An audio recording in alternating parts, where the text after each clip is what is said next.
She couldn't sit idle.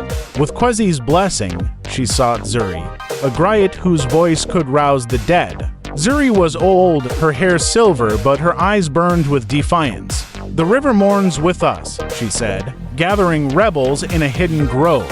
Mbala joined them, her hands trading nets for a dagger. They struck at night, torching Portuguese outposts and freeing captives from bamboo cages. The river hid their canoes, its currents swallowing the cries of their enemies. Once, as they paddled back under a moonless sky, Mbala swore she saw Tembo's face in the water, a fleeting vision, a promise unkept.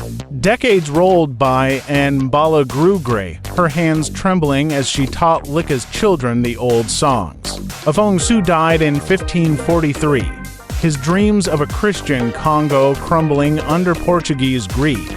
The kingdom fractured, and its villages preyed on slavers and rival chiefs. The river flowed on, its banks scarred by loss, but its spirit unbroken. Mbala died at 60, her body laid in a canoe and set adrift, as was the custom. Her last breath was a prayer that the river would remember. Centuries later, in 1876, the Congo River roared under a new shadow. Henry Morton Stanley, a Welshman with a mapmaker's zeal, hacked through its jungles, his boats battling rapids and fever. He called it a savage beauty, his journals painting it as a prize for Europe. King Leopold II of Belgium read those words and saw gold not in metal, but in rubber and ivory. By 1885, he claimed the Congo as his and own, naming it the Congo Free State. The river became a highway of horror, its waters ferrying steamboats laden with chained men, their backs lashed for quotas they'd never meet. In a village near Stanley Falls, a boy named Juma was born in 1890. His mother was a descendant of Mbala's line.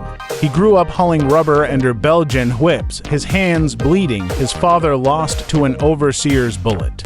The river was no longer a mother, but a witness to atrocity's severed hands tossed into its depths, villages burned for defiance. Juma escaped at 16, fleeing into the forest with a stolen machete.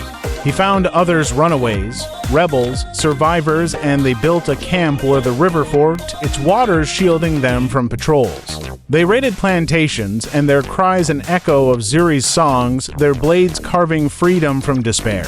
Leopold's reign ended in 1908, his crimes exposed, but the Congo remained a colonial pawn, its riches siphoned by Belgium. Juma lived to see the 20th century unfold, his hair whitening as he told his grandchildren of the river's wrath. "It never forgets," he'd say, pointing to its churning surge.